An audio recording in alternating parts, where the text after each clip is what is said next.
It is spring in Jerusalem. The year is AD 44. The city smells of roasting lamb and wood smoke and the particular heat that rises off limestone when the sun has been on it all day. Every street corner has a family around a fire. Every household is counting days.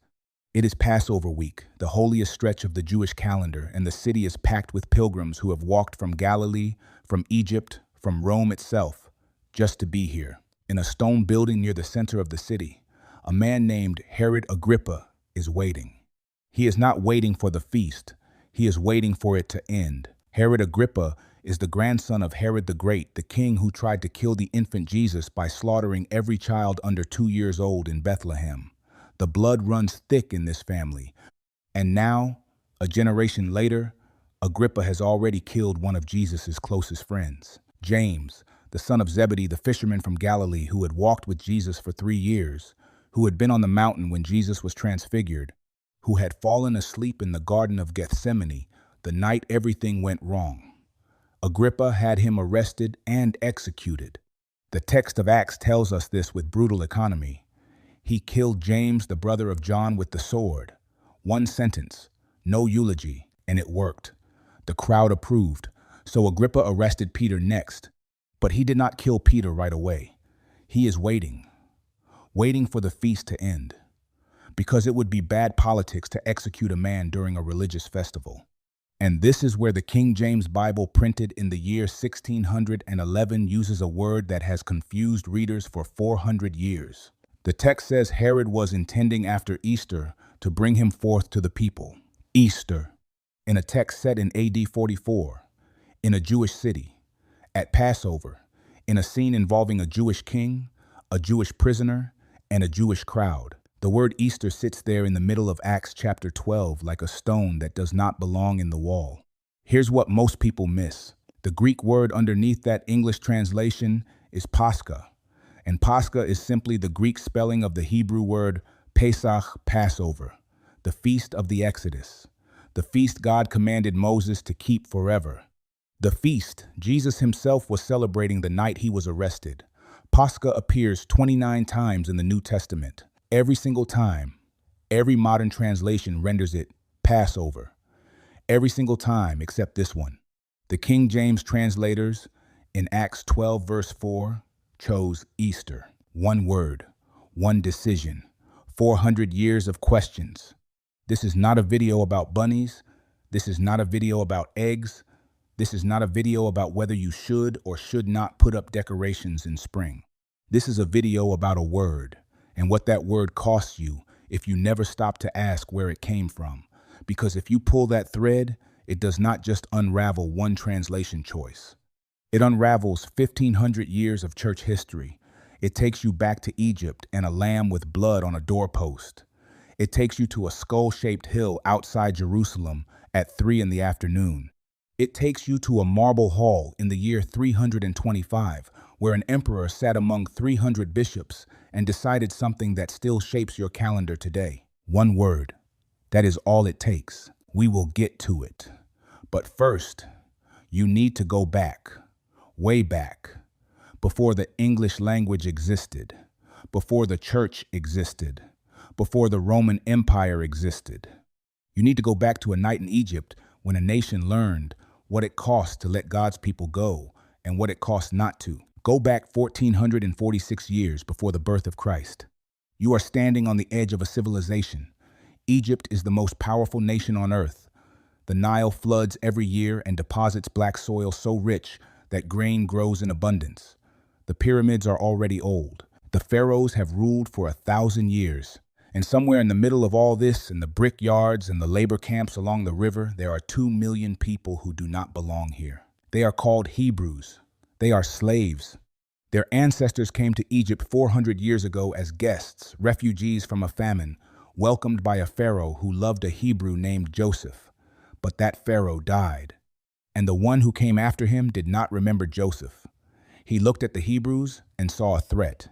So he turned them into a workforce, then a permanent underclass, then something less than human. Moses has been trying to get them out for months. He has stood before Pharaoh 10 times. He has called down blood and frogs and lice and darkness. And every time, Pharaoh says yes, and then says no. Every time, his heart closes like a fist, and the Hebrews are still in the brickyards. Now God tells Moses, one more plague, the last one, the worst one. At midnight, the firstborn son in every household in Egypt will die, from the palace to the prison, from the nobleman's table to the slave's mat on the floor. One night, one death in every house, except one kind of house. God gives Moses specific instructions. Every Hebrew family is to take a lamb, a young male, without defect, and slaughter it at twilight on the 14th day of the first month. They are to take the blood and paint it on the two sides and the top of their door frame, and then go inside and eat the lamb, with unleavened bread, with bitter herbs, with their sandals on and their staff in their hand, ready to move. And when the angel of death moves through Egypt at midnight, it will see the blood on the door, and it will pass over that house. Pesach, pass over. The Hebrew word Pesach comes from the verb pasa, which means to pass over, to spare, to exempt. This is not a word about skipping lightly. This is a word about a divine exemption being granted at the cost of a lamb's life. The blood on the door is not a decoration, it is a declaration. It says, a death has already happened here. The price has already been paid. This house is covered. That night, the angel passed over every blood-marked door in Egypt, and in every other house, there was a cry. Pharaoh's son died. The palace went dark with grief, and by morning, Pharaoh was telling Moses to get out. Take everyone, take everything, go. 2 million people walked out of Egypt the next morning, into the desert, toward a promise. And God told Moses, remember this night, every year, forever. Eat this meal. Tell this story to your children. Let them ask why, and tell them, because on a night like this, a lamb died so that you could live. The blood on the door bought your freedom. This is Passover. This is Pesach. This is the feast that Jesus was raised on, taught on, celebrated every year of his life. Pay attention to this next part, because roughly 1,500 years after that night in Egypt, a man from Galilee walks into Jerusalem on the back of a donkey. The city is packed with pilgrims. Every family is buying their lamb. The priests are preparing the temple. And this man, Jesus of Nazareth, teaches in the temple courts every day that week, eats a final Passover meal with his 12 closest friends on Thursday night, and is arrested before morning. By Friday, he is standing before Pontius Pilate. The Gospel of John is careful about the timing. Chapter 19, verse 14. It was the day of preparation of the Passover, and about the 6th hour. In Jewish reckoning, the 6th hour is approximately noon, and Roman law required a crucifixion to be completed before sundown. Here is what was happening at 3 in the afternoon on that Friday. At the exact moment the Gospel writers tell us Jesus cried out and breathed his last. In the temple courts, 200 yards away, the priests had begun slaughtering the Passover lambs. This is not coincidence. The Apostle Paul looks at the crucifixion and does not see a tragedy. He sees a fulfillment. He writes to the church in Corinth, "For even Christ, our Passover, is sacrificed for us." One sentence, no metaphor explained. He assumes they will feel the weight of it immediately. A lamb without defect, blood poured out. A death in place of yours, not on a doorpost, this time on a cross outside the city wall. The price has been paid. This house is covered. And then 3 days later, something happened that no one expected. Stay with me, because the story does not end on Friday. And what happened on Sunday morning is not a footnote to the Passover story. It is the answer to a question the Passover always left open.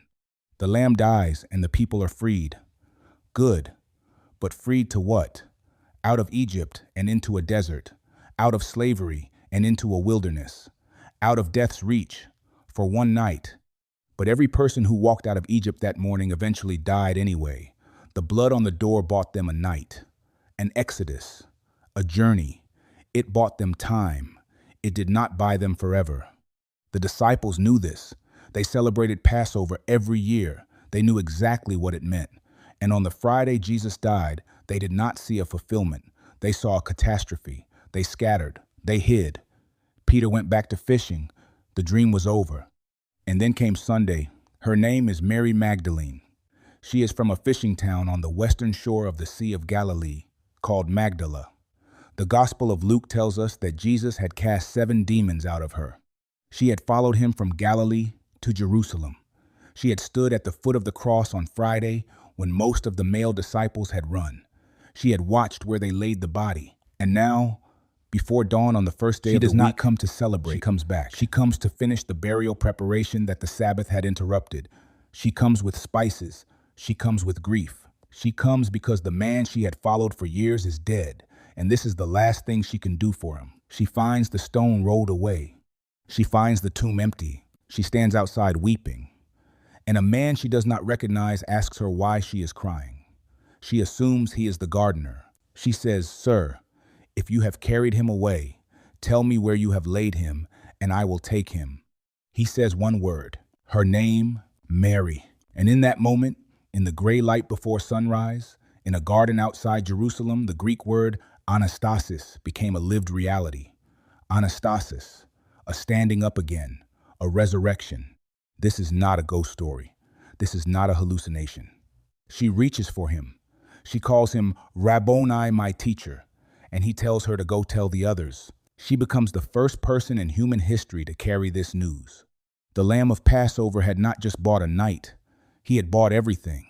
He had not just passed over death. He had walked through it and come out the other side. And now death had a door in it. And everyone who trusted in the blood of this particular lamb could walk through.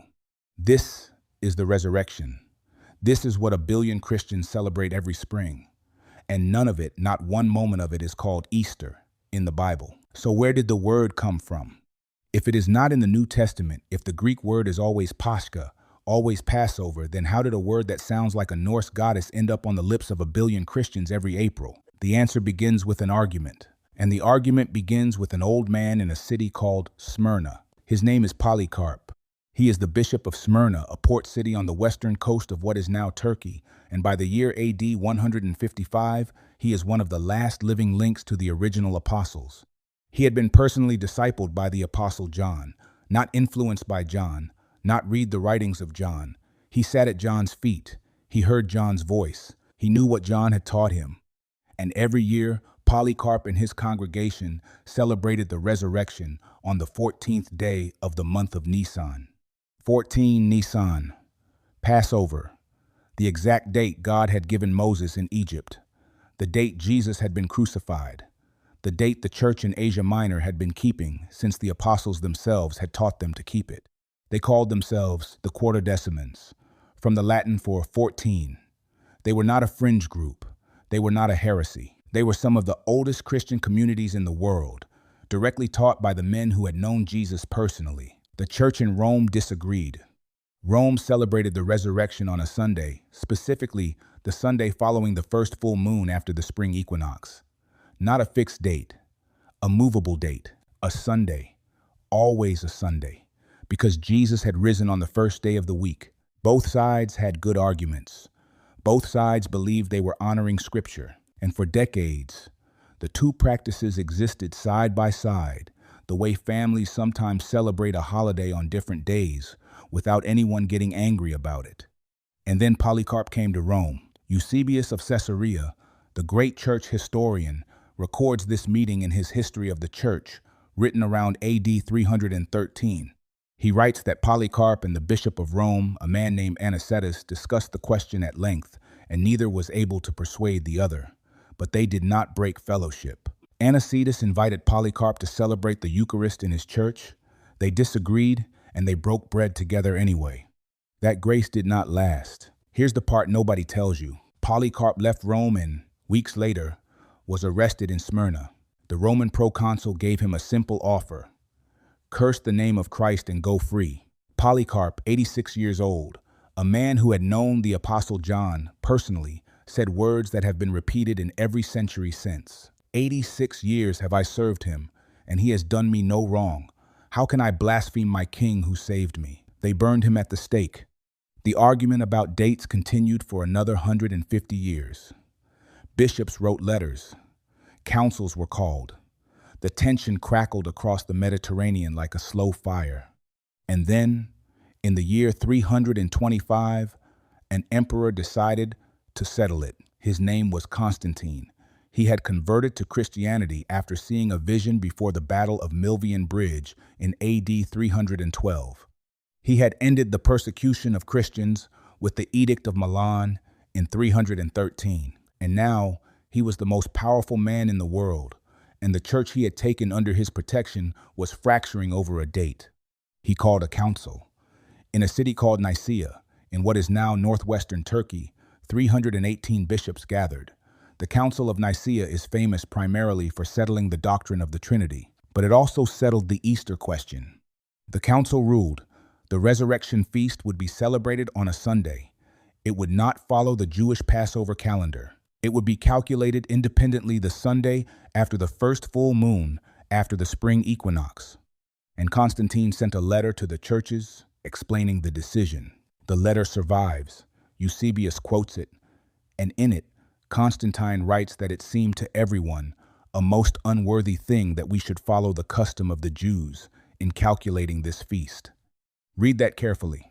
A most unworthy thing to follow the custom of the Jews, the feast that God gave Moses, the feast Jesus celebrated, the feast Paul called the foundation of the resurrection. Constantine wanted the church's calendar separated from it.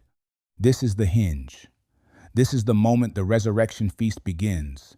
In the Western Church, to drift away from its Passover roots and become something else, something with a different date, a different calculation, and eventually in the English-speaking world, a different name. In the year 725, a monk in a stone monastery in the north of England wrote a book about time.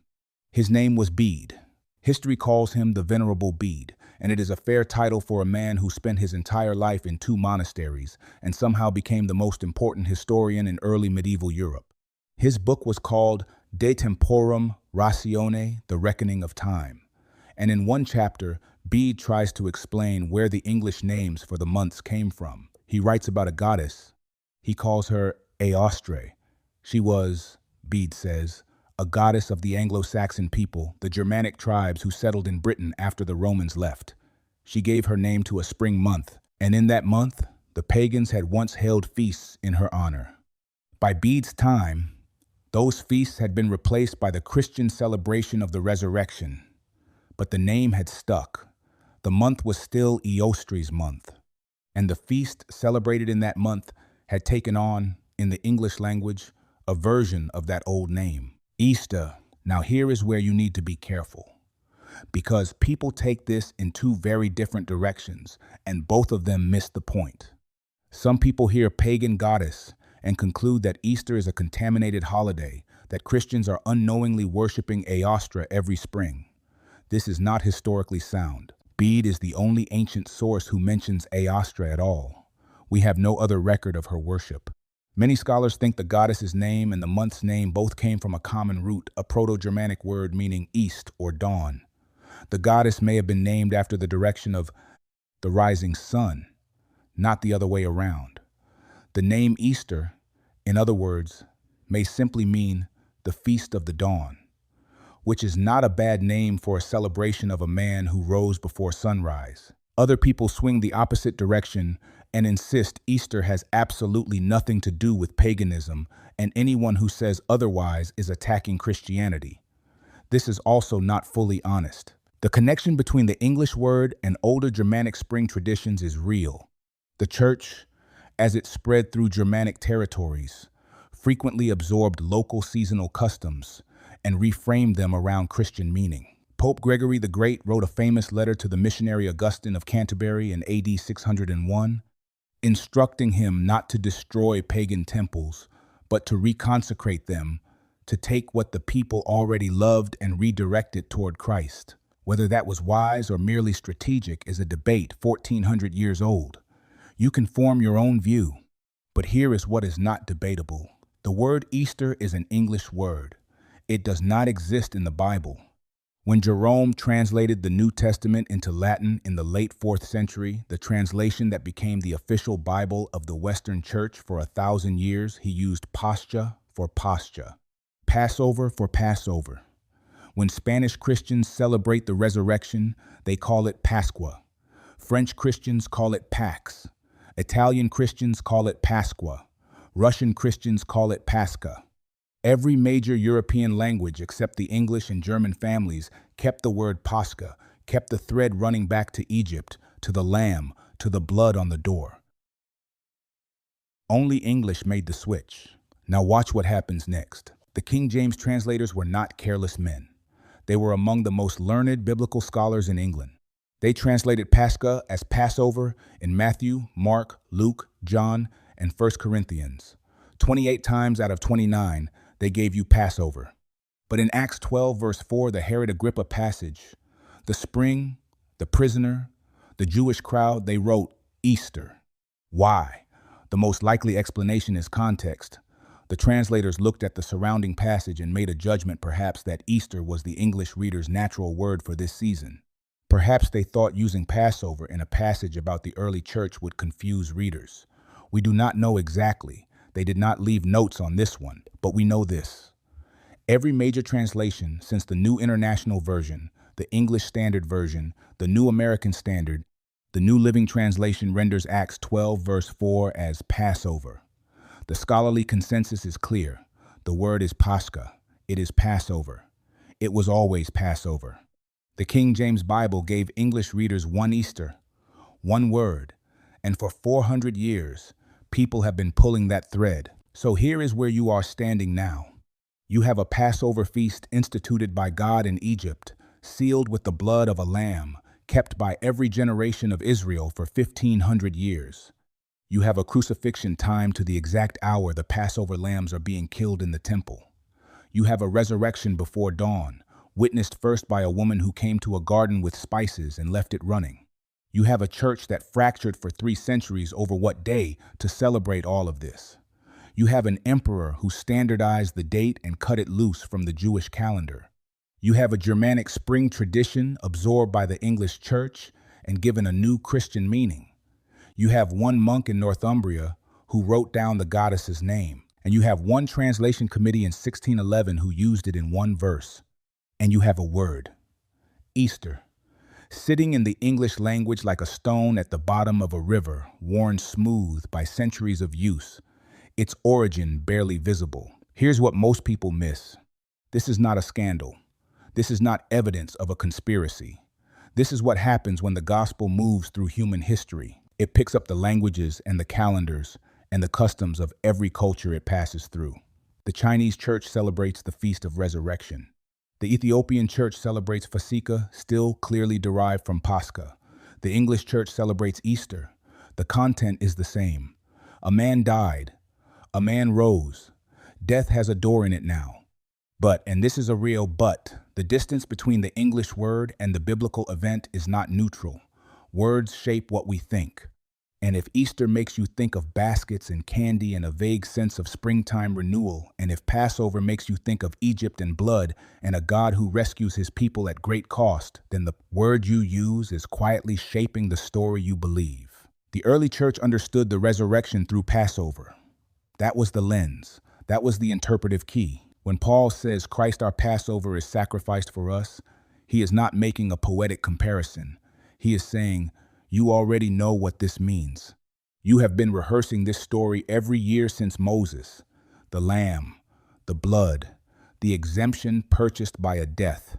Now look at the cross and understand what you are seeing. If you lose that lens, if Easter becomes purely a springtime celebration of new life with no connection to a lamb slaughtered in Egypt and a Son of God on a Roman cross, then you have a holiday essentially indistinguishable from any other spring festival. The weight has gone out of it. There is a person I want you to think about. Somewhere in the Roman Empire, in the 2nd or 3rd century, a Gentile comes to faith in Christ.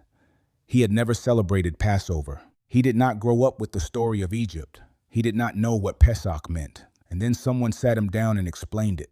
Someone told him about the lambs and the doorposts and the blood and the angel passing through at midnight. Someone told him about Moses standing on the shore of the sea with a staff and 2 million terrified people behind him. Someone told him about 14 Nisan, the date, the year, the hour, and what was happening in the temple courts while a man was dying on a hill outside the city wall. And something cracked open in him, because now the cross was not just a tragedy that became a triumph. It was the answer to a question 1,500 years in the making. God had been writing this story since Egypt. Every Passover meal, every lamb, every smear of blood on every doorpost in every generation, all of it pointing at one moment, one hill, one Friday afternoon, one cry of, "It is finished." This is not a story about a holiday. This is not a story about a word. This is not a story about bunnies or eggs, or whether you say Easter, or Passover, or Resurrection Sunday. This is a story about a God who decided, before the foundation of the world, that he would not let death have the last word, and who spent 15 centuries leaving clues in the calendar so that when the moment came, those who had eyes to see would recognize it. The Lamb of Egypt pointed at the Lamb of God. The blood on the doorpost pointed at the blood on the cross. The exemption from death granted for one night in Egypt pointed at an exemption from death granted forever, for everyone who trusts in the one who bought it. And the empty tomb on the first day of the week, that dark garden, that folded burial cloth, that woman's name spoken in the gray light before sunrise, that is not just the end of the Passover story. That is the answer to it. So let me leave you with three things. The first is this: the word Easter is not in the Bible. One translator, in one verse, in one edition of one English translation, used it. Everywhere else, in Hebrew, in Greek, in Latin, in Spanish, in French, in Italian, in Russian, the Feast of the Resurrection is called Pascha, Passover. The connection to Egypt, to the Lamb, to the blood, that connection is not accidental. It is the whole point.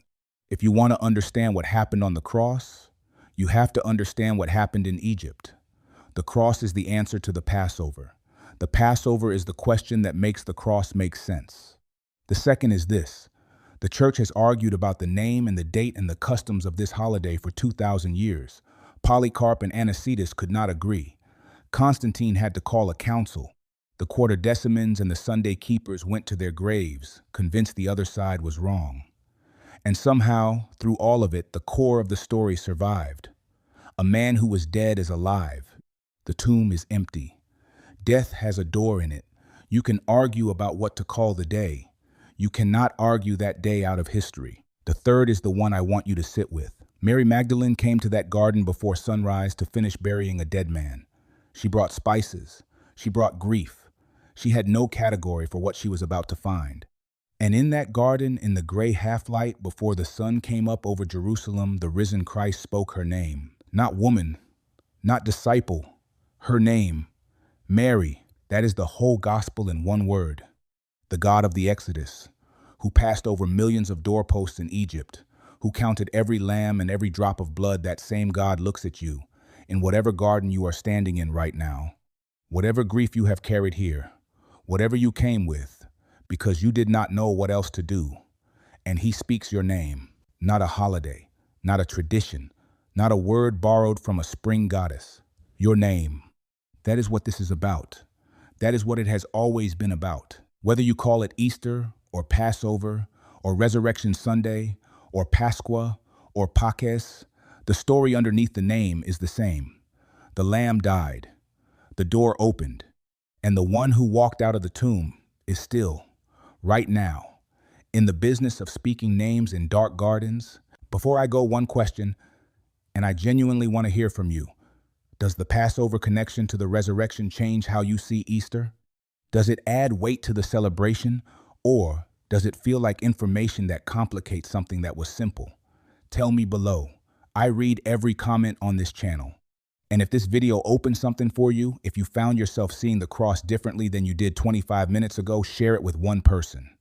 Not for the views, but because somewhere out there, someone is standing in a dark garden with grief in their hands, and they need to hear that the tomb is empty.